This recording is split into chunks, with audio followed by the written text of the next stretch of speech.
A24 has been giving us some really fun-filled or strange, or I don't know what have you, films and what have you, especially in the horror genre. And I've got a few coming up later on next week. But for now, I'm going to talk about a recent film of theirs from last year that I just finished rewatching. Bodies, Bodies, Bodies. Big D's Entertainment Rankings and Reviews.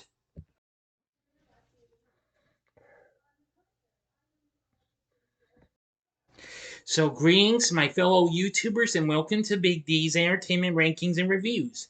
My name is Joel, better known to as the Big D, and this time around I'm going to bring to you a special review of the 2022 comedy horror flick Bodies, Bodies, Bodies, released by A24, directed by Helena Rayan, and with screenplay written by Sarah DeLappe, from a story by Kristen Rapinian. If I mispronounce any of these names, I do apologize. Now, usually I don't really do spoiler-free reviews for some recent flicks if they've been out for less than a year. But since it's just been a couple of months, well, yeah, a couple of months past a year since it came out, I'm gonna make an exception and make this a special spoiler-free review of this recent hit.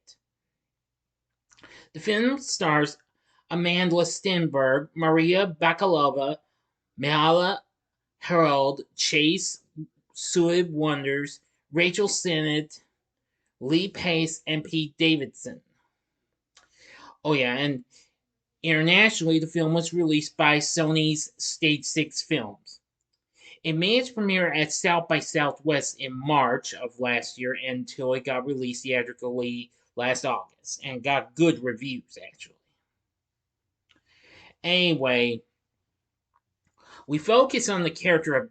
We start with B, a working class young woman from Eastern Europe, traveling with her wealthy girlfriend Sophie to a hurricane party at a mansion owned by the family of David, Sophie's friend. Other guests include David's aspiring actress girlfriend Emma, the podcaster Alice, her much older new boyfriend Greg, and the enigmatic Jordan. Max, another guest, left after a fight with David the night before Sophie and B arrived.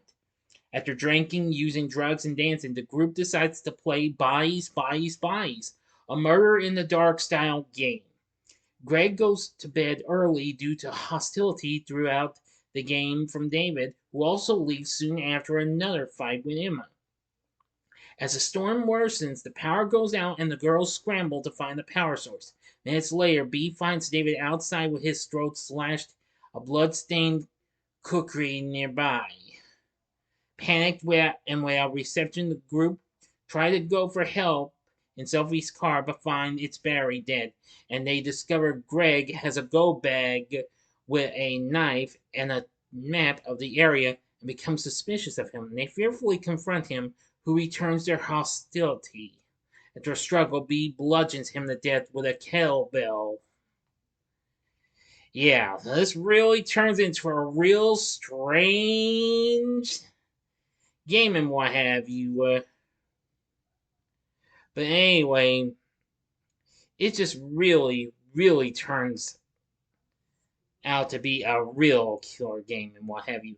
Now, I know recently A24 had released the film Talk to Me, which I have yet to see. Well, I'll try and watch it sometime. I don't know when, but I will check into that one.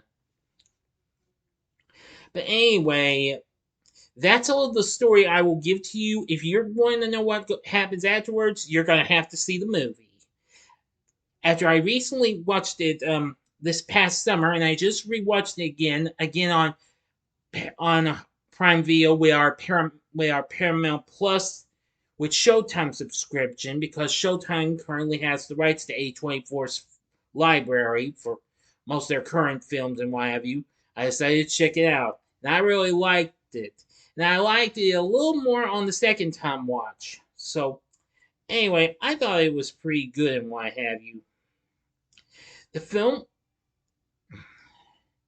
did well and was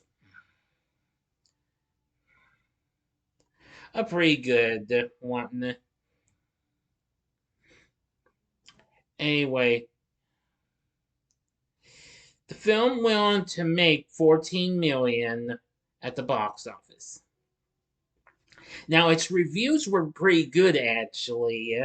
Rotten Tomatoes currently has it certified fresh at 85%, saying that with an impeccably cast and smartly written, the film is an uncommonly well done whodunit. I definitely agree. Most definitely, because this is wow. Well, a reviewer from RogerEbert.com praised the use of music and cinematography to enhance the single location setting. Now, the score for this film was done by Richard Vreeland, better known as Disaster Piece, who had recently worked on some other films from A24, including Under the Silver Lake and Marcel the Shell with Shoes On. That was pretty good. There are some pretty good tunes as well, especially Hot Girl from Charlie XCX. Yeah, I was surprised to find out that was the gal who sung Boom Clap doing that song. That was just like, wow. Anyway, Bloody Disgusting found the social satire of the movie and its use of saying to highlight this to be strong. The Hollywood Reporter found the film to be a psychological study of the friendship archetypes in the digital age while also showing an understanding of the anxieties of 20 somethings praising the story.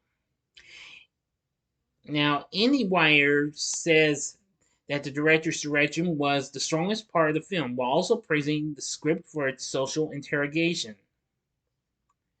Definitely. Oh, believe me, the list goes on. Although it did face a little controversy, though, following one review published in the New York Times criticizing the film's sexuality, saying young hot people get trapped in a remote locale and are picked off one by one. The highs in question are a group of 20 somethings embittered by lifelong friendship. And the only thing that really sets the film apart is its place in the A24 hype machine, where it doubles as a 95-minute advertisement for cleavage and Charlie XCX's latest single. You know what I say? Who cares? Someone sent the critic a direct message on Instagram saying, "Your review was great. Maybe if you had gotten your eyes off, well, it was done by, well, Miss Stenberg herself, saying, maybe if you gotten your eyes off my tits, you would have loved this. Not loved it. Oops, sorry, I misread it. You would have watched the movie." Well, the reviewer posted a screenshot of the interaction featuring her response to Stenberg as well on her Twitter account, saying, "Do you think she Instagram DM'd Allison Wilmore, Justin Chang, and Anthony Lane like this?" Or she wrote on the tweet, "It generated backlash on Twitter against both of them. But let's not get too far ahead of ourselves. I don't want to get too much of a little, with the controversy this film had. Nevertheless, I found Bodies, while it does have a group of highs in it, but I don't care. I love this movie. This movie was bloomin' awesome. Definitely. Now, as for our cast, we have Amandla Stenberg as Sophie. I thought she was really good. Maria Bakalova played Bee. She was good. Myha'la Herrold played Jordan. Sui Wonders played Emma. Rachel Sennott played Alice, which most critics praised her performance in this film. Lee Pace plays Greg. Pete Davidson played David, and Connor O'Malley played Max. So now you know all. I think all the performances were really good and what have you. The humor in this was pretty good as well. And this was just so wow. It's been described as a satire on class and privilege, all mediated by new technology, the language of progressive politics and youth culture, and Gen Z identity itself. That my answer to that is affirmative. So anyway, I really will say that this was just such a fun movie. Bodies was definitely good. After I watched it the first time before it even turned 1 year old, I went ahead and gave it a score on Letterboxd. So anyway, Bodies. This is definitely a film I would recommend you watch. It is on physical media. It's also currently streaming on Paramount Plus with Showtime. If you got it, then check it out. For my score, I give Bodies 4 stars. On a scale of 1 to 10, I give it an 8. So what did you think of Bodies? Let me know in the comments section below. If you liked the video, consider clicking the like button, subscribe, and be a part of the Big D Nation. Join me next time when I bring to you a re-review of Friday the 13th Part 2. Yeah, because tomorrow's Friday the 13th. So if you enjoyed this, consider checking out my reviews for these other A24 horror films. These were also from last year. In the upper left-hand corner is my review of X. The upper right-hand corner is my review of its prequel, Pearl, which they're both spoiler-free. Or if you'd like another whodunit film, go to the bottom left-hand corner and see my review of the original to the film that I'm going to be reviewing tomorrow, Friday the 13th itself from 1980. And the bottom right hand corner is the button you can click to subscribe. If you like rankings and reviews on movies, TV, music, video games, etc., then I'm your guy. Thanks for watching. Until next time, I'm the Big D saying, see ya.